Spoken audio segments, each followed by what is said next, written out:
Hola y bienvenidos. Hoy vamos a adentrarnos en una de las figuras más complejas y fascinantes de la antigüedad, el rey David.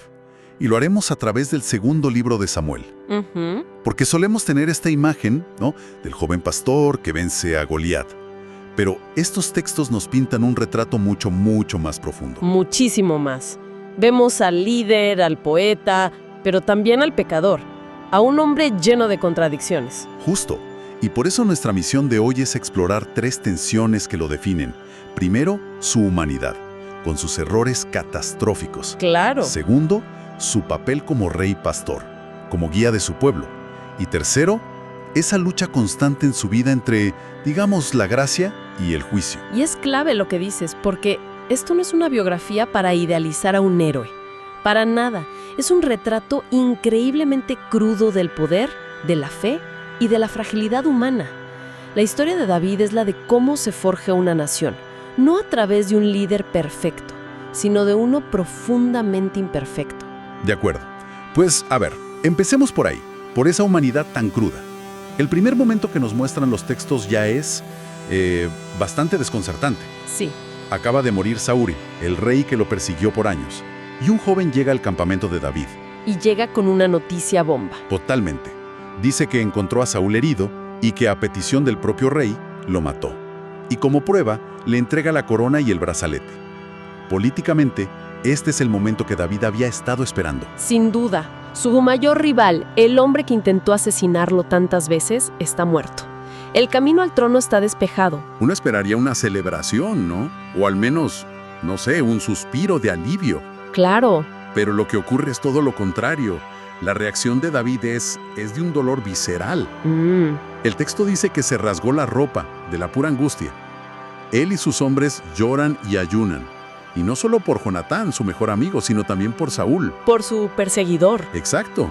Y por si fuera poco, escribe un lamento, una canción de duelo que es increíblemente emotiva.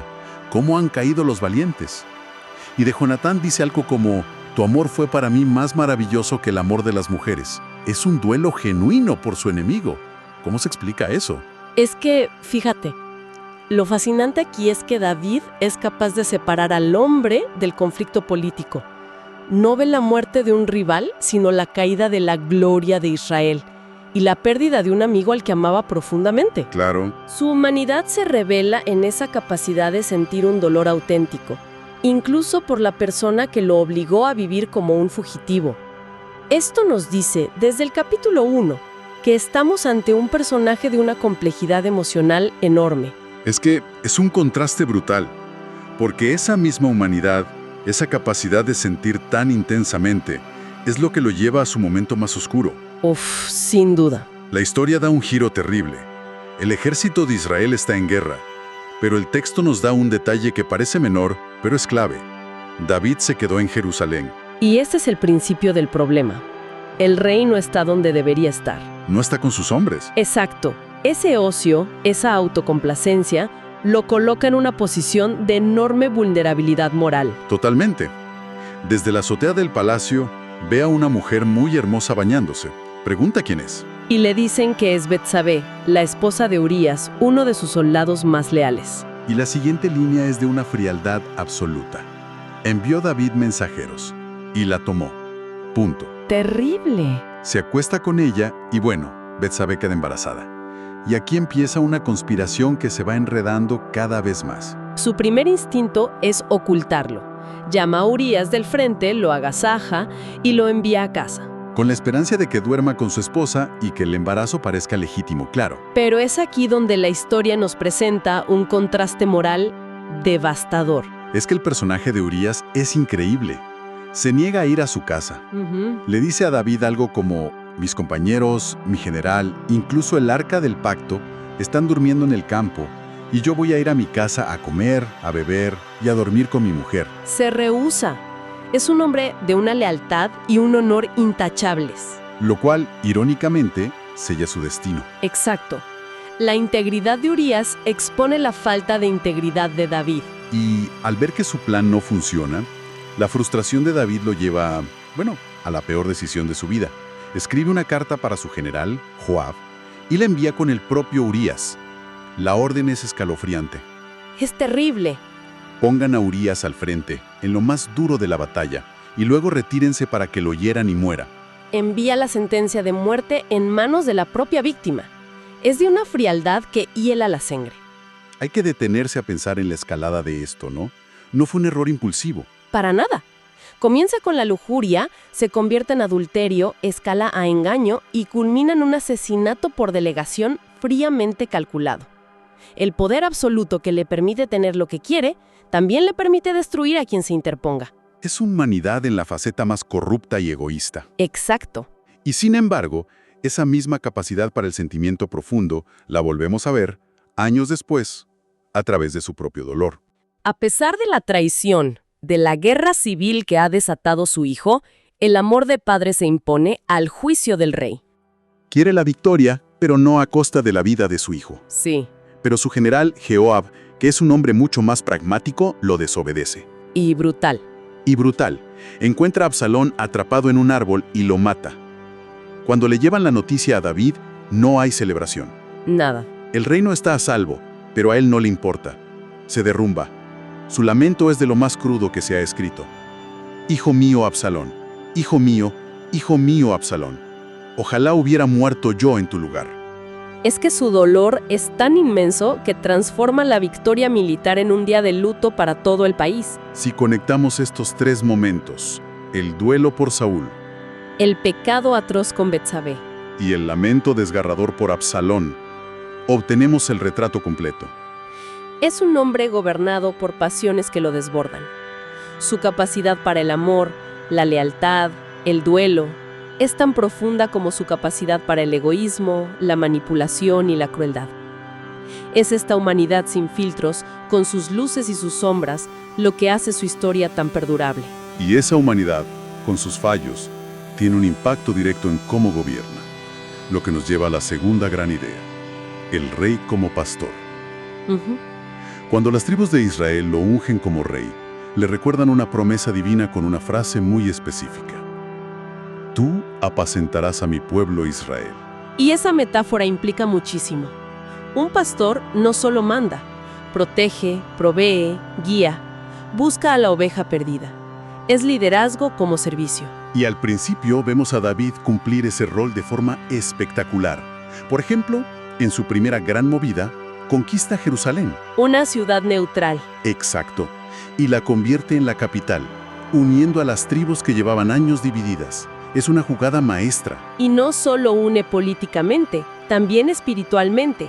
Organiza el traslado del Arca del Pacto, el símbolo de la presencia de Dios, a Jerusalén. Y la forma en que lo celebra es increíble. El texto dice que danzaba con toda su fuerza delante de Jehová, sin importarle la pompa real. Su esposa Mical lo desprecia por actuar como un cualquiera, pero para él era un acto de humildad, de acercar a su rebaño a Dios. Y también lo vemos ser pastor a un nivel muy personal. Años después de la muerte de Jonatán, pregunta, ¿queda alguien de la casa de Saúl a quien pueda yo mostrarle misericordia por amor a Jonatán? Busca activamente cumplir su promesa. Y encuentra a Mefiboset, el hijo lisiado de Jonatán, le devuelve sus tierras y le da un lugar permanente en su mesa, como si fuera uno de sus propios hijos. Esos son los actos de un verdadero pastor. Unir, centrar la fe, cumplir promesas. Es el cuidado genuino del rebaño. Pero, y aquí viene el brutal contraste.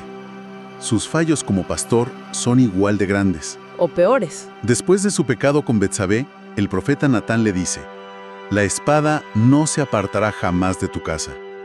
Su pecado personal no es un asunto privado. No, desata un caos que primero consume a su familia y luego se extiende a toda la nación. El pastor, con sus acciones, hiere mortalmente a parte del rebaño. Y ese fallo se agrava con su pasividad después. Cuando su hijo Amnón viola a su media hermana Tamar, el texto dice que David se enojó mucho. Pero no hace absolutamente nada. No imparte justicia. El pastor de la nación no es capaz de pastorear su propia casa.